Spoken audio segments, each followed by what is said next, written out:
Research title Utilizing the Validity of Smartphone Applications for Improvement of Time Management Skills. Researchers Morales John Gerald Pastor Fide and Santos John Paul Prado. General objective: to know if using smartphones really helps students or just make it worse. Statement of the problem. Main problem: does using smartphones really help students or just make it worse? Sub-problem: does using smartphone really decrease the time you're using? What are the advantages of using smartphone? What about the people who don't have phone? Significance of the study. The study is significant because it advanced the fields of understanding of how the validity of smartphones application for the improvement of time management skills. The goal of this research paper is to clarify the impact of using smartphones application in class by the students to improve the time management skills. The main reason we conducted this research is to help students to have better time management using their smartphones for their daily life, and so the students can have free time to work on their own skills and have enough of rest. Methodology. Research design. The qualitative approach is used by the researchers to collect the data required for the observation. In addition to the researchers additionally using powerful purposeful sampling. The purpose of this study is to examine the varied experience of the randomly chosen students in 12th grade at Landi National High School discuss conducting research. Research Research local. This study will conducted at Landi National High School in Barangay Landi, Santa Cruz, Marinduque. We choose this school because it is one of the schools with high academic performance and it fits to our research study. Research population and sample. The respondent of this study was 5 randomly selected grade 12 students from Humes. The previously mentioned respondents probably have the experience that researcher want to know. Research instrument. The method The method employed by the researcher to get data for this study was interviewing each student's or respondent's question individually, with the interview asking the questions to the respondent in person. The intended purpose of the question to seek everything pertinent information about the class experience of chosen respondents from Landi National High School. Additionally, a questionnaire will be utilized to direct the interview was conducted by researchers. Data gathering procedure. The data collected was qualitatively analyzed undergoing data validation and data editing upon examining the data gathered from the observations, interviews, and documentations. The researchers analyzed a transcript of interviews or observations and presented it using various research techniques to organize the information to facilitate the study of the findings. The researcher described all audio data, text formal after gathering data by audio recordings and notations. Examine to gain a deeper understanding of home literacy, practice of submit of senior high school students. The initial stage in the analytical process was to get all interviews transcribed in writing the interview data permits the researcher the researcher to evaluate the emerge of recurring themes. The researcher review each transcript multiple times to comprehensively understand the data after triangulating themes and codes across all interviews. Data analysis. The researcher will ask all the 5 respondents about their study as part of interview. Then they will proceed in conducting a personal interview which one of the respondents, 5 students are targeted to be interviewed by researcher at the conclusion. We usually use a questionnaire to have a data and help to them to answer it and documentaries for our report. It's on the answer of the respondent. Table 1 demonstrates how they personally respond and to describe how they benefited by using these smartphones during class is beneficial. They demonstrate how the smartphone is useful and significant to them, and how they quickly locate some information data information or data for class activities and other purposes. This table focuses on the following topics: smartphone application use, finding information quickly, and activities for classroom daily class activities. Based on the answer of the respondent, I can say that it has many benefits for the students because in this smartphone application, we will be able to easily find some information about our studies. We can also be aware of our surroundings and it will help us to understand our academic concerns. According to IAD, MFEMI, smartphones application used to effectively incorporate smartphones into the classroom to enhance and teaching and learning, examples of innovative teaching practice to improve student in understanding and performance using a classroom response systems are provided.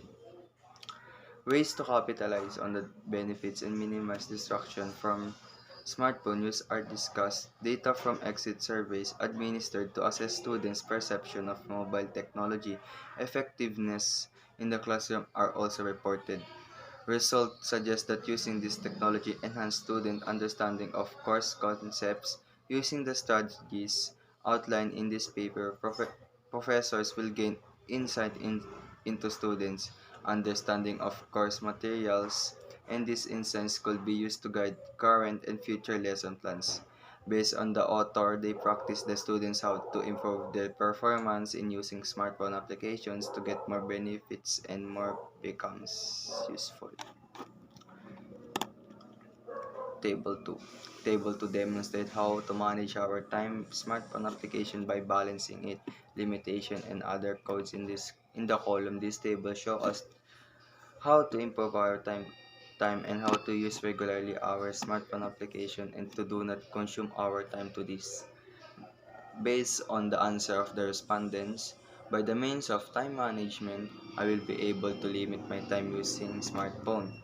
According to Bogo and Lim, they show how to limit using smartphone application to have good time management and to improve students' time management. They develop a smartphone application, automated time management designed to provide users with visualization of their physical activities and phone usage reports, and also to acquire, acquire smartphone sensor and usage data.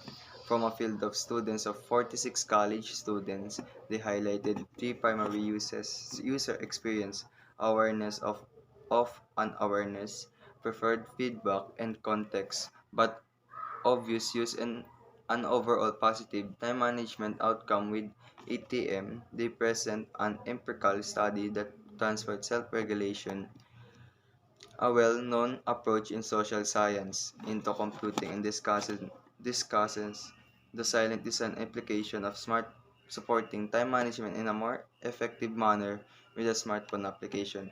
Based on the author, they developed a smartphone application which is called automated time management. This application can help us to improve more our time management by using smartphone application. We can use this to our smartphone applications properly. Table 3. Table 3 demonstrate what will happen or what effects will they get if the smartphone application are not able to use them in school and class activities. They show their academic struggles or other struggles might they get in other surroundings. This data gives what will they do in their life if the smartphone application is not invented after all. Based on the answer of the respondent, it is modern era. In this modern era, if application didn't exist or haven't been invited, I think it will be hard for everyone. Like we often use smartphone applications for certain reasons, like for our daily lives and others for sending their documents and file through a different application.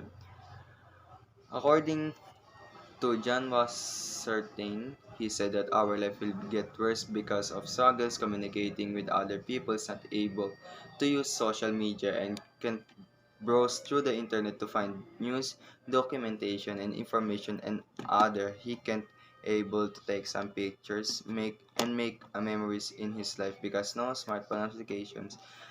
John wasn't said that he will be able to save files to share others and the documents. Conclusion. answer all the problems addressed in this study. This includes using smartphone application do really decrease the time you're using. Smartphone applications can be extremely helpful in saving time for students. When it comes to daily class activities, there are many apps available that can assist with tasks like note taking, organizing schedules, studying for exams, and even collaborating with classmates. These apps can streamline the process of completing coursework, allowing students to focus on learning and improving their academic performance. Additionally, some apps can provide personal feedback and recommendation, helping students to identify areas where they need improvement and optimize their study habits. Number two, the advantages of using smartphone. Overall, using smartphone application can be a great way for students to make the most of their time and achieve academic success. In the other hand, here are some advantages of using smartphone. One is convenience. Smartphones are small and portable, and easy to use. You can take them whenever you go and stay connected to the internet, your friends, and your work. Number three is what will happen to other people who don't have phone. Next one is communication. With a smartphone, you can make calls, send texts, and even video chat with people all over the world. You can also use social media apps to stay in touch with friends and family. What we have next is productivity. Many smartphones have the app that can help you to stay organized, manage your time, and get things done. You can also access your email, calendar, and other important documents from your phone. Recommendation. Based, based on the findings of the study, the following future direction were offered by the researchers to further enhance, develop, and implement the study. Cell phone must be part of the daily class activity to prevent on too much time spending. Cell phone application have a big impact on the students. It helps the students to learn more things easily. Students must know their limitation of using cell phones application during class. School must not ban this kind of learning circuit for the students. Some are having bad time learning on their own. Students must follow the protocols to avoid violation using smartphone on class. They must use it proper time and if it's needed. And that's for all. Thank you.